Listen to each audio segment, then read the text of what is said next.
Hey guys, Two Marine here, doing another interview with the Marine who followed my channel and requested to be interviewed. And so I finally, after a long time, found the time to be able to do that, and we're going to bust it out. So I have with me PFC LegerDiaz. LegerDiaz. There we go. And yeah, so basically I'm just going to let him go. He just graduated his MOS school, and so I'm going to have him introduce himself and then talk about boot camp, where he went, all that sort of stuff. So yeah, go ahead. Hello, people. This is PFC LegerDiaz. I went in boot camp September 23rd, 2013, and I graduated December 23rd. And a little bit about myself. But yeah, I wanted to join the Marine Corps, basically just better myself, achieve something more than I could ever achieve in my life. So, I decided to take on the challenge. I went in, and I'll start by the bus ride there.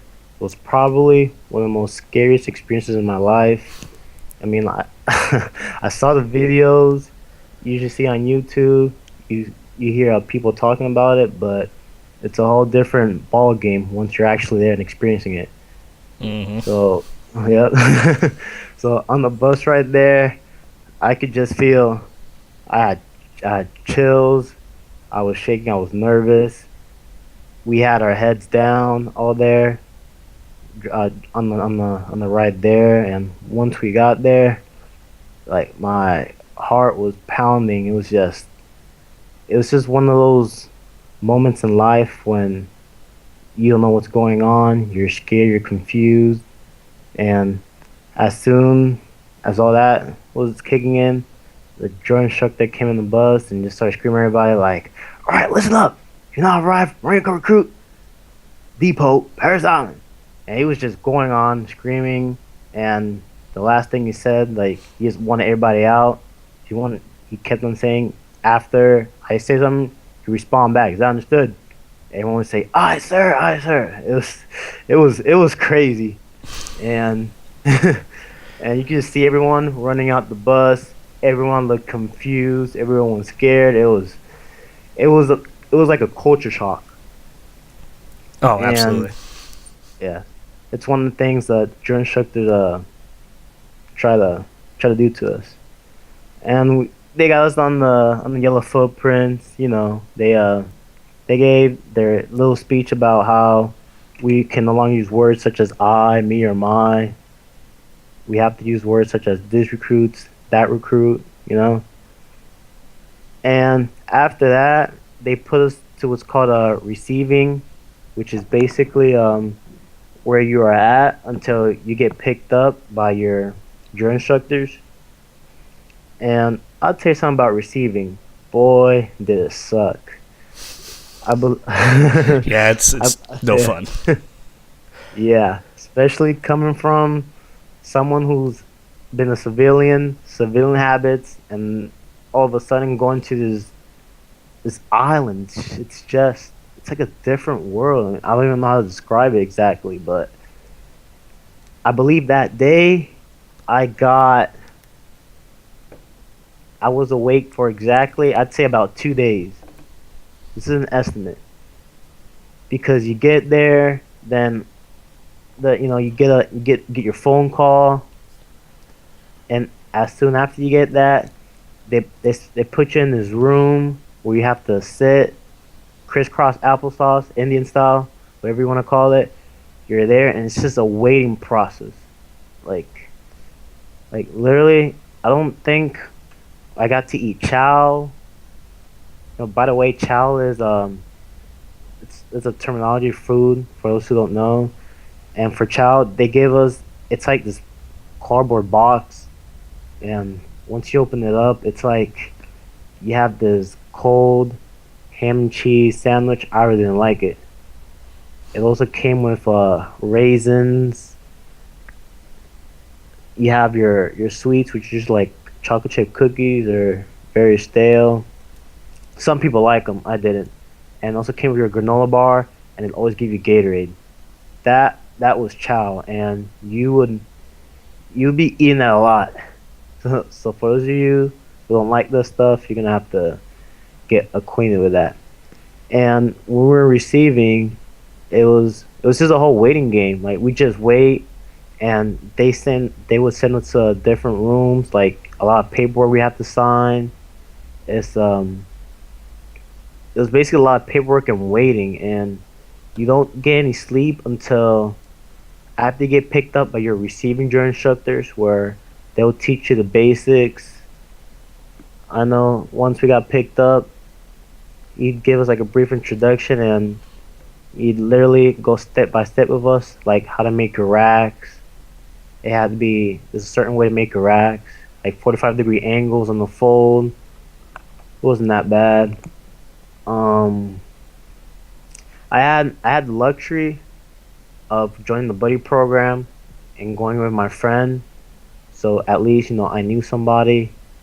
But then again, we weren't rack mates. It was kind of switched up, so I really didn't get to talk to him. But yeah, you're in receiving. How many days is it again? 2 Marine. It's generally about 4. You usually get there on what, a Monday night. Usually your Black Friday is when you meet your drill instructors. So 3 to 5 days, depending on exactly when you get there. Yeah, 3 to 5 days. Because I remember, this should be fresh in my mind. Like it felt like it was like yesterday. It was I believe I arrived there on a Tuesday. On a Tuesday, and usually Black Friday you meet your drill instructors on a Friday, but we met ours on a Saturday. Oh, really? Yeah, we met us on a Saturday.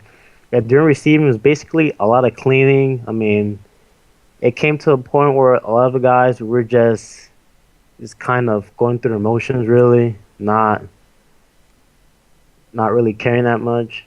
Some of us Mm-hmm. were like giggling, like, "Come on, is this what it really came for? Like, what is this?" And and then like we met our receiving drill instructors on that Saturday.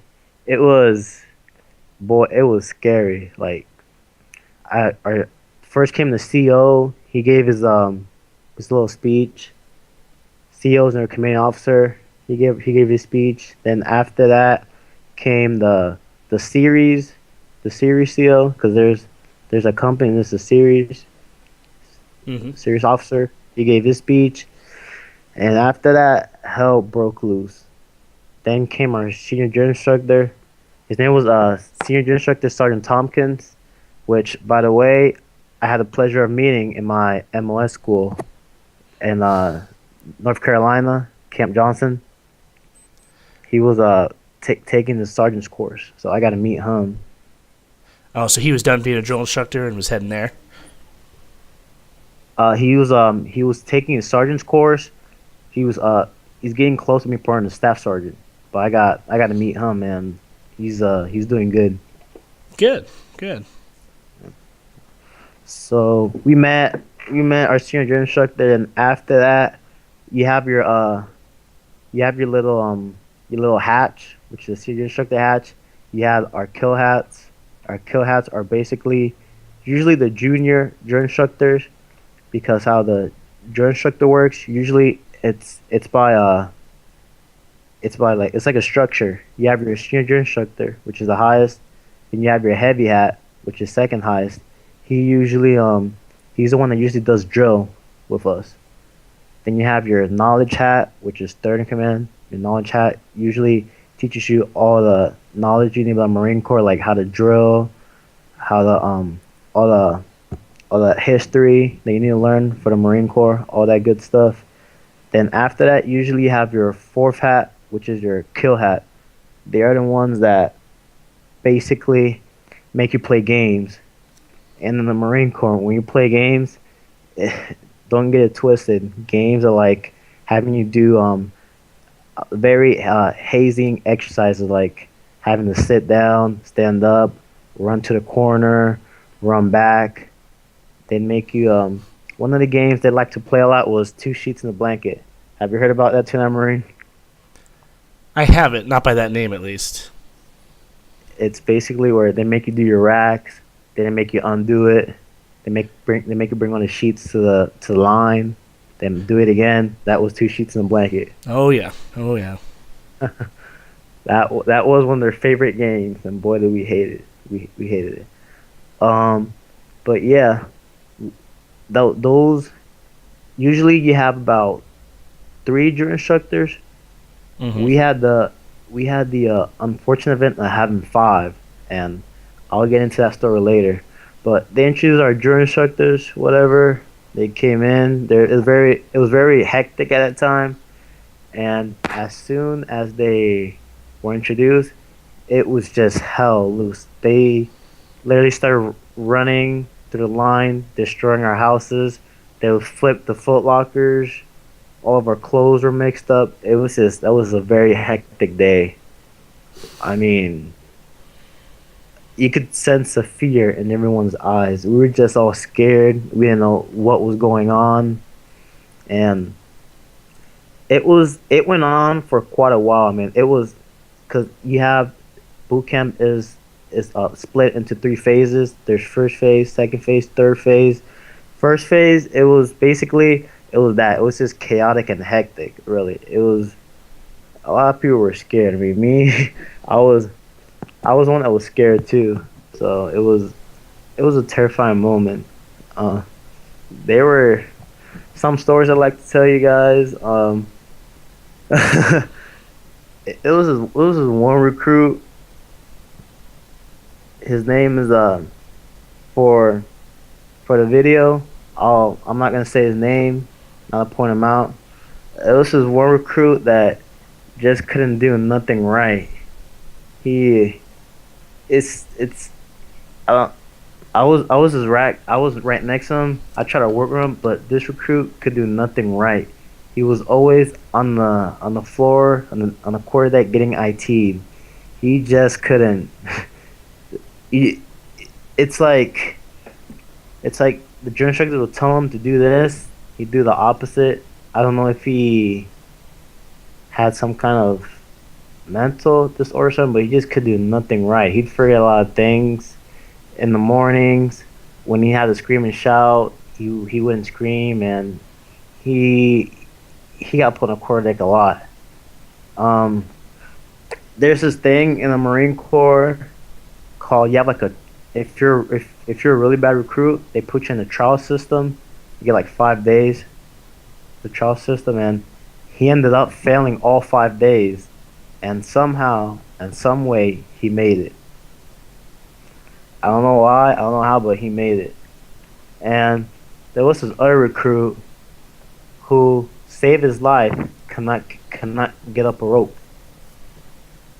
We'd have a 3 mile mic, a 3 mile march, a 5 mile march, then a 9 mile march, which is after Crucible, but he could never get up a rope, and somehow he made it. And there was this other time, it was night, it was lights off, and our guide, he was a big guy. Usually in Marine Corps, your guides, they're big dudes. I don't know what he did. I think he was acting stupid because the drill instructors they'd get in your face, they'd start screaming at you like, "Recruit, do you have a problem?" And he'd respond like, "Yes, sir." he was he was being dumb. He was, and I think it was our knowledge hat, drill instructor Sergeant Boucher. He's a heavy hat right now. Like he made him what he did. He got a whole bunch of paint, and he just splattered it across the quarter deck. And he made our guy clean it up. And since it took a while, he's like, I guess we need an extra hour to clean this. So he gave him 2 hours of fire watch to clean up. And boy was he mad. Oh, that sucks.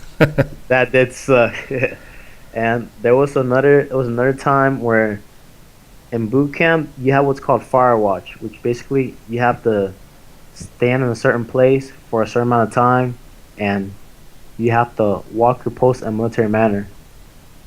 Basically, what fire watch is implemented for is to make sure everyone's doing what they're supposed to be doing, and make sure no one tries to kill himself. That's what basically Firewatch is for. And and Firewatch, you have to report your post, which is, I'll say, recruit, whatever name is, reports Firewatch, all secure, nothing new or usual, secure this time. Some along those lines you have to say it, and it's a lot. It was a lot to memorize, and especially when you're in culture shock, you tend to forget simple things. And there was this one recruit who would always mess up, and the drill instructor just walked away and came out with a bottle of bleach, and he told him, "You have one more time to report your post correctly," saying all his drill instructor voice.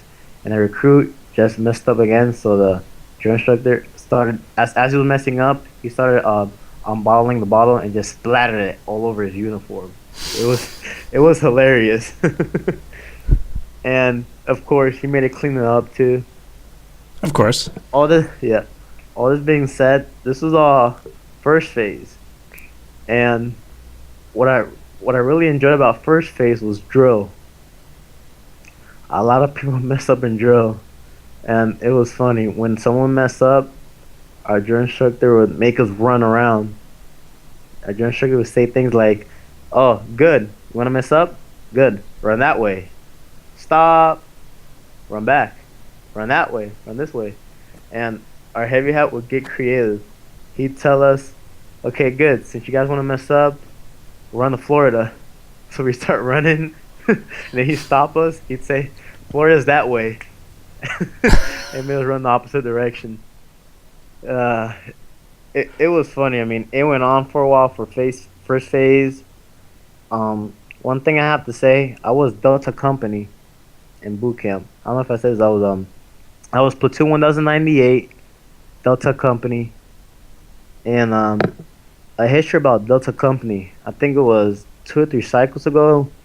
I think a drill instructor had dumped bleach on a recruit, and I T'd him.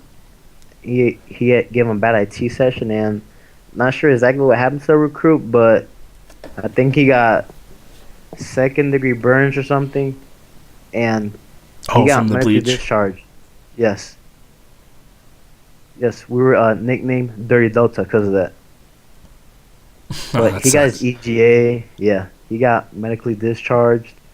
But ever since that day, we got put on special watch. There was always a lot of COs around in Delta platoon, Delta Company. There was always a lot of COs around, so drill instructors were very limited in what they could do. I mean, they weren't allowed to put their hands on us. They weren't allowed to curse. Like, I remember, like, drill instructors always be looking around. There's a lot of COs, so there wasn't much we can do. And second phase, you had your second phase after your initial drill. After initial drill, we automatically become second phase. We allowed to blouse our boots, because at first you're unbloused and you blouse our boots. That's for a second phase.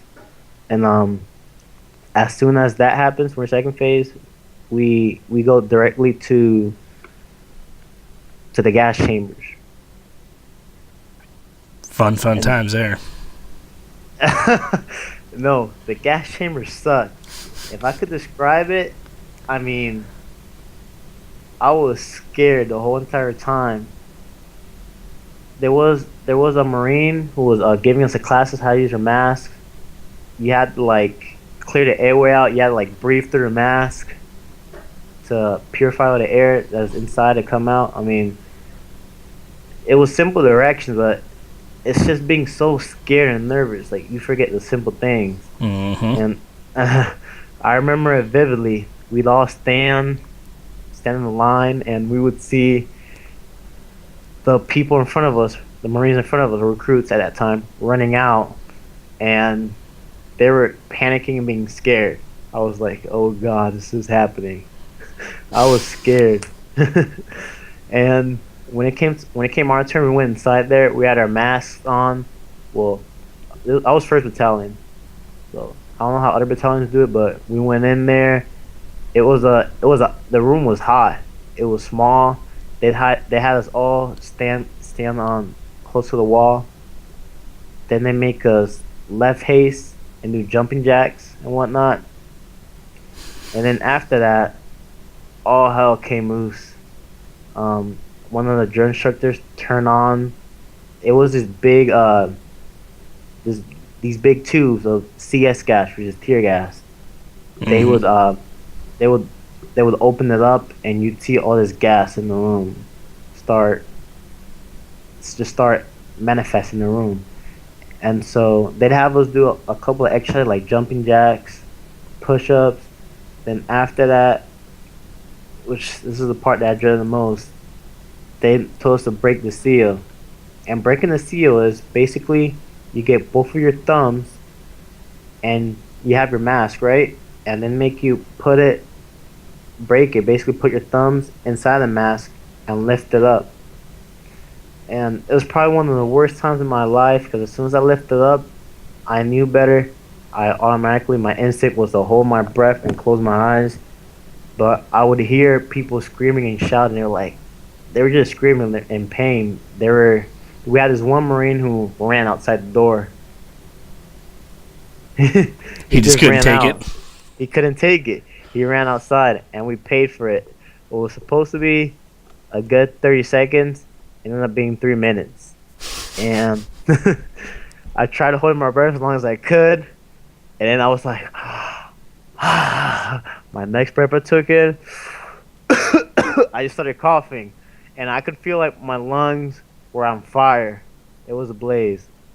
My and I and my Me being an idiot, I opened my eyes too, and my eyes started getting watery.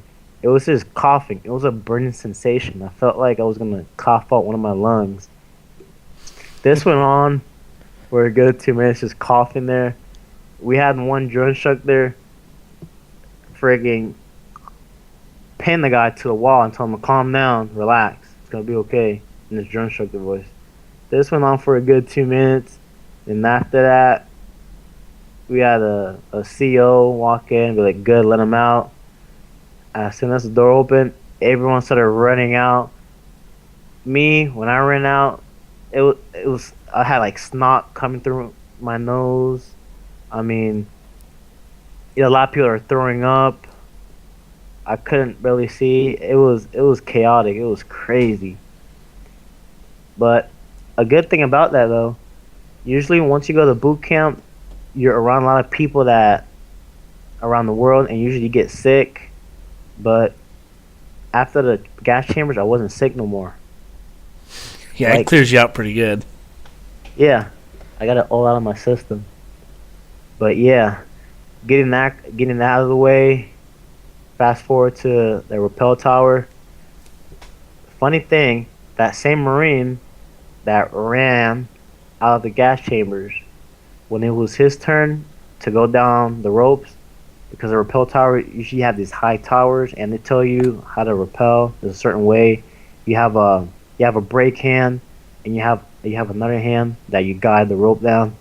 Well, as he was going down, he instantly grabbed on the black shirts. Black shirts are the instructors that teach you how to go down the ropes. He grabbed onto him as he was falling down. Oh Yeah, God. there was hell to pay. He uh he got IT after that. It was crazy, but me, I've always liked mountain climbing, so going down the rappel tower, that was easy for me. And fast forward to what's called BWT, which is basic warrior training, which basically all that does, it prepares you for the crucible, so to speak. So BWT was I believe it was 2 days. First day we arrived there, which sucked for us because it was raining and it was cold. So a lot of us we we marched. We got on the buses there, and we would stay in these kind of like cobs, so to speak. It was these cobs. And once you go inside, you just had your floor there. We would sleep with our sleeping bags. We'd go in there. We would all stage our packs in the corner of the area. Our rifles a certain way. but we slept in those cobs. Then we would do once we got there, we would they make us do like some courses there. Like there was this one where I forgot what it was called. I think it was Bella Woods. I forgot the name of the courses, but we'd run through there. Then we'd have to go across these pull up bars. A couple events that we did. We also did night navigation and day nav, which basically they teach us how to read a compass and how to plot coordinates, how to read coordinates, which was fun.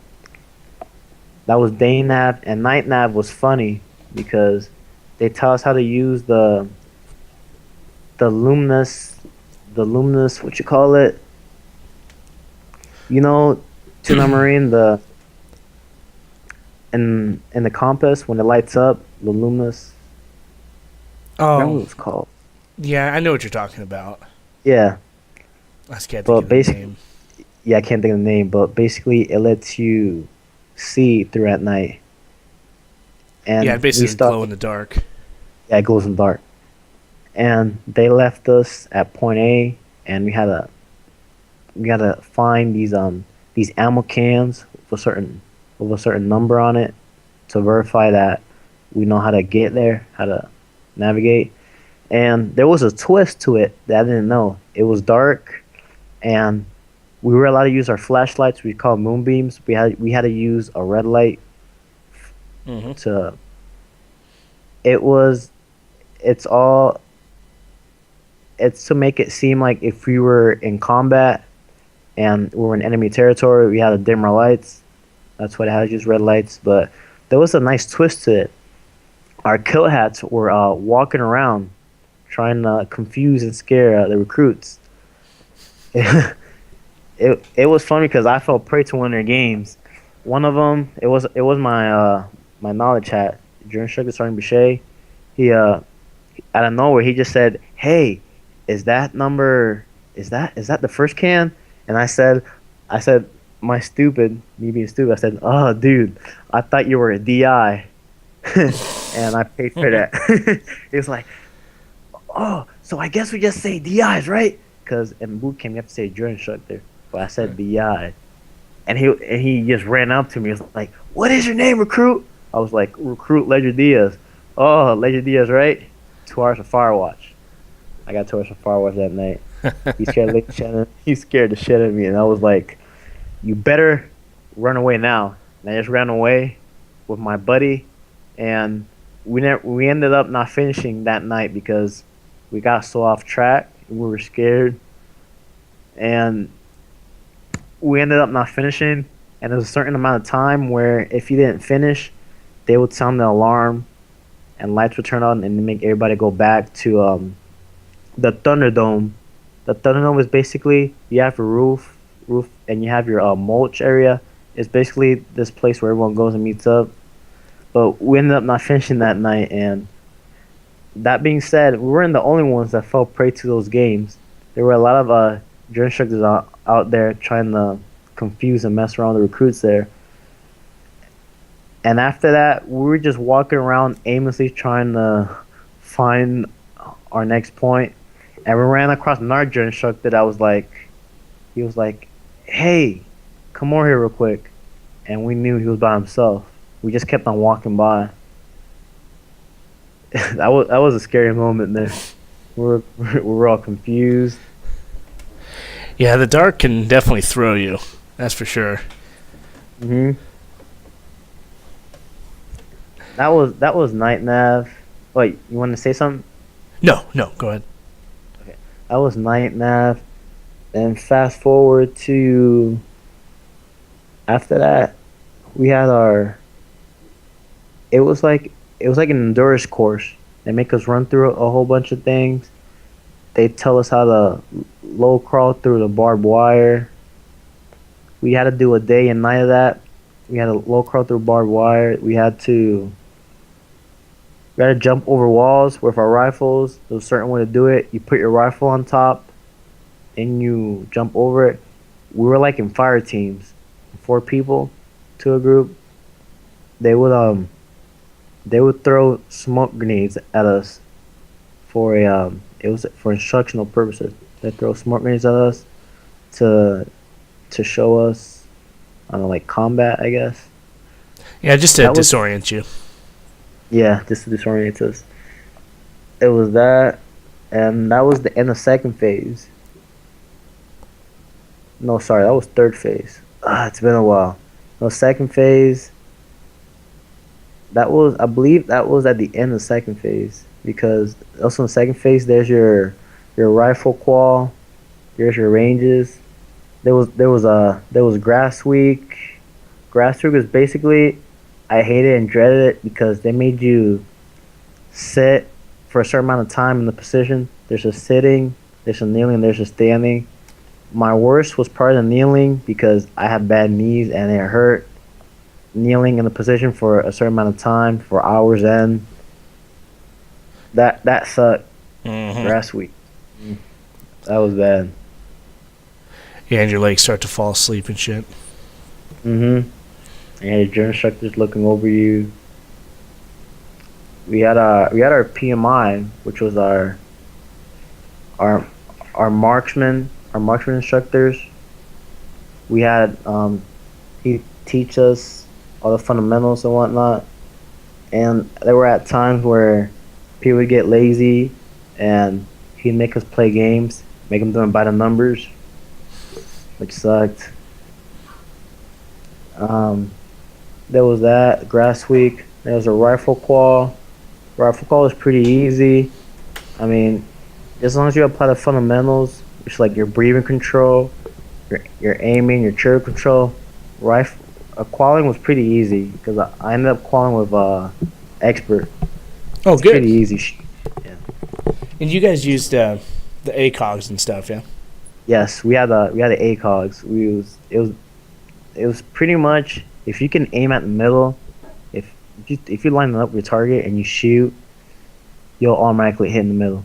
It was it was easy. Now, do you guys now have it where? Because obviously you do the known distance, but do they have it where they have the human shaped targets? Like 25 yards from them.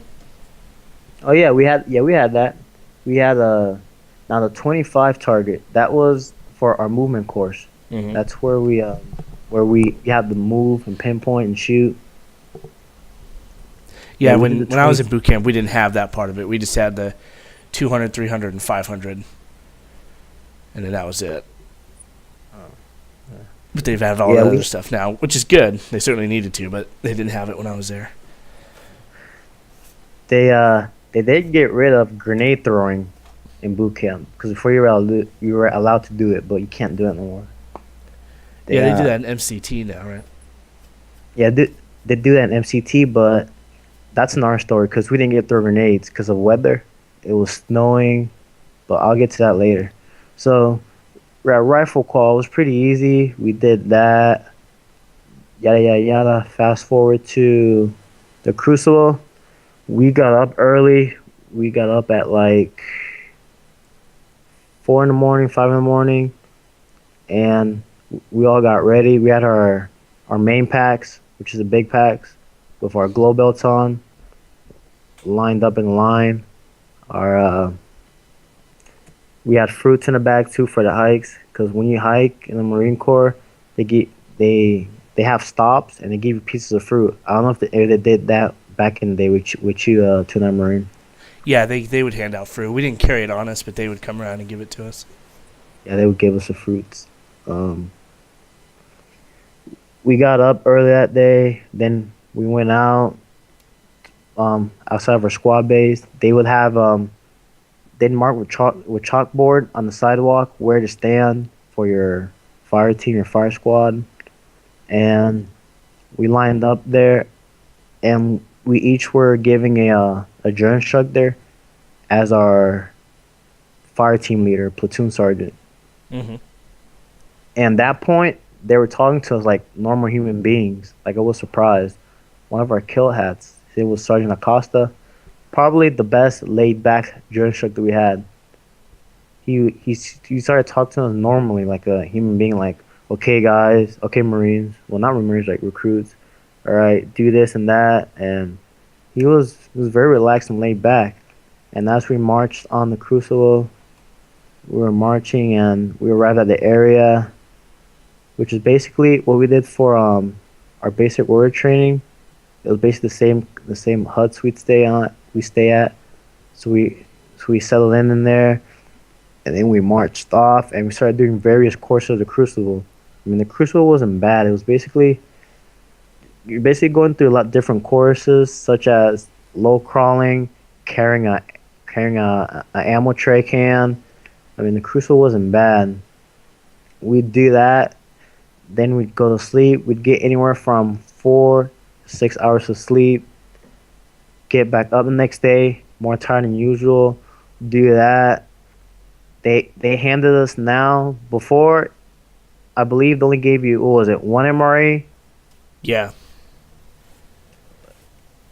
Now the judiciary would tell us, since there was a recruit that did an ease MRE and fainted, and because the health risk and whatnot, they gave us 4 MREs.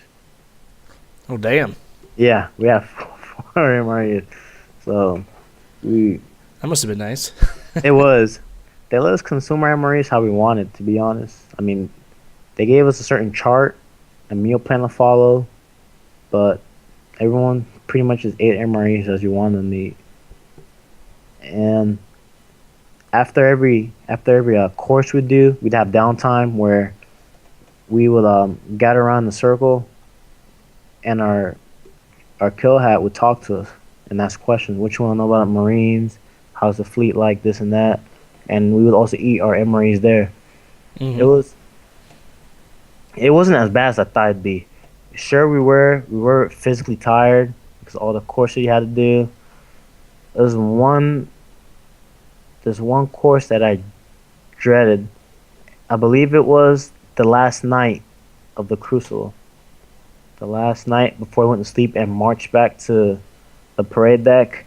We had to. It was the whole company, all the females, all the males. They play this music, kind of like simulated fire, like there was people firing and whatnot. Mm-hmm. They had that playing, and it was nighttime.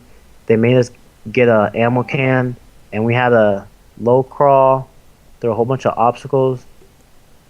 We had a low crawl holding the ammo can and dragging it through the sand, and that just sucked. Yeah, when you get all the loudness and and it's dark and you're trying to make sure you carry that thing through, it can be less than enjoyable. Yeah, and I was unlucky enough. There's this part where the barbed wire is very low, and you have to stick your M16 and then raise it high so one can pass through. There was this one idiot that didn't hold the barbed wire for me and let it go, and all my cameras got stuck on the barbed wire. There's always that one person. Yes, that one Blue Falcon. Mm-hmm. And had someone help me. I tore a hole in my camis. I was pretty mad because of that. And that same night, I got kicked in the face too. Like some recruit happened to put his leg back as I was crawling and kicked me in the face. I was like, because they ain't any worse. Which it did, because when you're a recruit, you're issued what's called a war belt, which is basically this belt that you put on and you clean your canteens on the side. Mm-hmm. I don't know what happened to it, but it came off, and I had to grab that, and I was pulling on an ammo can, and I had to carry my M16 too. So that sucked. And luckily for me though, my senior drill instructor saw me, and I guess the kindness of his heart or something, he said, "Hey, give me your war belt." He grabbed onto it, and at that point it was easier. I dragged my ammo can in my left hand, and I had my rifle in my right hand. Yada yada yada. Fast forward, and then we were done with that course. And that night, after all that was done, we got inside the showers real quick, bathed, whatnot, went to sleep, and we woke up 4 hours later, and we started our march back to the parade deck, which wasn't that bad. I mean, the first 3 miles seemed hard. After those 3 miles, we had a break. We had like a piece of fruit. Then 3 more miles later, we stopped, and as soon as we stopped, surprisingly, they all gave us these big bottles of Gatorades. Oh, nice. It was the clear cherry one. We let us drink that, and I guess the electrolyte or something gave me a lot of energy. And after that, the last 3 miles where we walked to the parade deck, it was pretty. It wasn't as bad as I thought. So it was There, 9. It was 9 miles total. yes, 9 miles total. Gotcha. We dropped our bags off. After that, we all got information in the parade deck. We were at parade rest, and they started playing. They started playing the what's that song? I forget what it's called. The Marine Corps song, anthem, whatnot. The Marine hymn. The Marine hymn. There you go. We sung that. Then our kill hats came by and gave us our EGAs. Mm-hmm. At that point, we were considered Marines. A lot of people started crying. Me personally, I was kind of. I was like. It took a while to settle in for me. I was just shocked. I was shocked. Like, I can't believe I made it. But I ended up crying later. Like, it hit me. Like, oh my God, I'm a Marine. Yeah, it's a great accomplishment. I mean, it's definitely overwhelming once you realize that you've done it, you know. Yeah, it was very overwhelming. And after that, the first sergeant dismissed us for our warrior's breakfast. And we step in the chow hall, and there was just so much food that you can eat. Like, Oh, yeah, it's the best. it was the best meal I've ever had.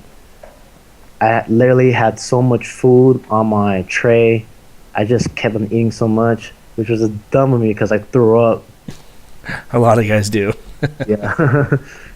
Don't know our food limit, but that was one of the best meals ever. And then after that, we would have what's called the company commander's inspection, where we'd have to get our service uniforms ready. Mm-hmm. Then they'd have a different high NCO senior enlisted inspect us, which is pretty easy. They just tell us to do parade, port arms, order arms, inspection arms. Then they check our uniforms, which, by the way, probably everybody failed. It's one of those things where you're supposed to fail. A lot of people, yeah, a lot of people jacked up their port arms. A lot of people had strings loose on their service uniforms. And How do you jack up port arms? they were nervous. That's the thing. They say port arms is easy as shit. I mean, they must have been scared. Yeah, it's what it's just probably scared. They jack it up. They like hesitate and whatnot. Which We is did. We probably, had a kid drop his rifle when he went to do port arms, and Are then you serious? yeah, in front of the company commander or some captain, and then he picked it up, and he stood there. He's like, "Oh, Kel, what the hell do I do?" And then he told him to do the inspection to pull the bolt back, and he couldn't get the bolt back, and he was just all fucked up. It was funny. Oh, we had a Marine like that. I think throughout first phase and second phase, could not pull his bolt to the rear the first time. Yeah, he got IT'd a lot. Yeah, I I'll can tell you- imagine. I'll tell you, the sand pit was no fun. It was no fun. He came out there all sandy and itchy. It was no fun. It was good times, funny times, but it was no fun. Hmm. So how was graduation? Pretty exciting. It was exciting. We got to rehearse a few days for graduation. Then come graduation, we got out there, did our thing. My mom was in the stand. She could see I couldn't see her, but the last words that I remember clearly from boot camp is when our senior drill instructor says dismissed. Mm-hmm. As soon as it said dismissed, I just I ran quickly to get all my bags. Saw my mom. I said, "Mom, let's get the crap out of here." Yeah, you have no desire to be on the base anymore. No, I got my bags and I was on my way. And then you went home, right, for leave. Did you stay for 10 days or did you get RA? I stayed for 10 days and I got extended RA For how long did you do the RA for? a month. A month. And did they actually make you do recruiting stuff, or were they just didn't care? They didn't care. I basically got in the room, sat on the couch, and fell asleep. That's always nice Yeah. when you have the recruiters that just don't care. And so then, what was your MOS again? I remember you told me, but I'm a 3043 supply administration and operations specialist. and what exactly? Where is that MOS school at? The MOS school is in North Carolina, Camp Johnson. That's right. And Which, what exactly do you do in that job then?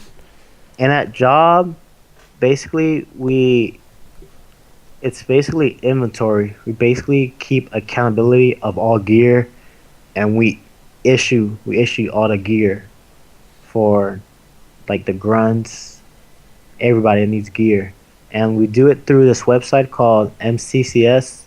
Mm-hmm. This is a Marine Corps website. They taught us the classes how to use it. The schooling was only 1 month long. It was we took 3 tests. On our first test was requisition management, property management, and then CMR. It's basically we have to keep accountability of everyone's gear, and also we have to make sure that they sign off on it, Mm-hmm. because we're responsible for who knows how many money worth of gear. Now, do you manage gear at like the battalion level, or like how big, like how many units, I guess, do you manage at a time? It's split into sections because you have your section chief. It's split into sections basically. Mm-hmm. You have your section chief, and then it just falls down. It goes down from there, chain of command. And then where are you getting stationed at? I'm getting stationed at Okinawa, Japan. Do you know what base yet? Base. It's gonna be. I know it's 7th Com. Trying to remember where 7th Com is on there. 3rd Battalion, 7th Com. Because I was there for 6-7 months. Can't remember what base they were at. Oh well, I'm sure you'll find out when you get there. Japan's awesome though; you'll love it. How soon until you go there? They gave me 20 days of leave. Nice. This is my 2nd day being back at home. Just trying to make the best of it. Oh, absolutely. Yeah, Japan's a lot of fun. I don't know if they had to make the rules really strict there. Oh yes, about that. It's right now. It's currently very secured because there's been a lot of cases of sexual assault on the women there. Mm-hmm. So we're very secured right now. Do you know if they're allowed, if during Libo you can go out in town? Have they I told don't you know. that yet? I don't know about that. I have a friend who graduated my MLS school before me. He said once he got there, like the first week, they weren't allowed to leave the base at all. They were getting a lot of sapper classes, which is sexual assault classes. Mm-hmm. They're getting a lot of that. That's starting to become something really big. The sexual assault. Yeah, no, it's a relatively big problem in Japan for whatever reason. Mm-hmm. Once you do get there, and if you are able to go out in town, hit me up. I know some fun places, especially if you're able to drink. When I was there, the drinking age was 20. It's still 20. And what's funny, I just turned 20 not so long ago. Well, then you're set. I know quite a few cool bars there, because I was on Camp Hansen, and there's a little town literally right across the street from the base called Kin, and that place is awesome. They have badass food there. And then off of, I think it's Kadena, one of the other bases, there's this nice-ass town. Well, not nice necessarily, but there's just all sorts of shenanigans for you to get into that are quite fun.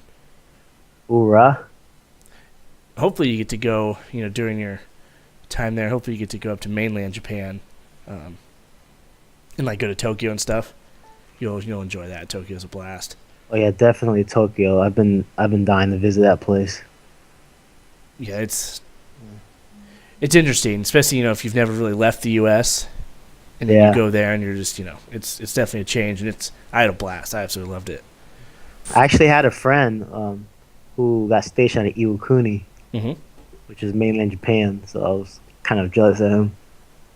Well, that's cool. I mean, hopefully you'd be able to, meet up with him or something if you do go up there. Yeah, hopefully.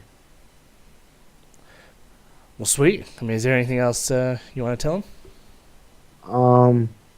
For all of those, for all you that plan on joining the Marine Corps, I mean, it takes a lot of dedication and commitment to actually want to even think about joining it, but it's worth it in the long run. I mean, we have the hardest boot camp, and once you manage to make it that far, become a Marine, I mean, life is just so much easier. I mean, there's a saying where if you can become a Marine, you can pretty much do anything you want in life. And me becoming a Marine lately, life's just been so much easier for me. Like, if I put my mind to something, I know I will do it, and I can make it. And it's I don't know about other branches. There's something about the Marine Corps that separates it from all the other branches. I think it's a whole brotherhood type deal where it's kind of hard to explain. It's just like it's this feeling. It's kind of hard to explain it, really. It's something that... Yeah, no, you won't understand it until you've been there and done that. Yeah. It is tough to explain. It's tough to explain, but once you're there, life just seems easier after that. Like, there's no limits to what you can do. All right. Well, guys, I appreciate you listening in. I'll, as always, if you have any questions, anything like that, hit me up. And if you have any for the Marine here, just in the comment, do like an @sign at, PFC LegerDiaz, and I'll put his name in the description so you can copy it down. And yeah, I appreciate you guys watching. I appreciate you taking time out of your leave there, Marine, to do this interview. Oh, no problem. All right, guys. We will see you in the next one. Semper Fi.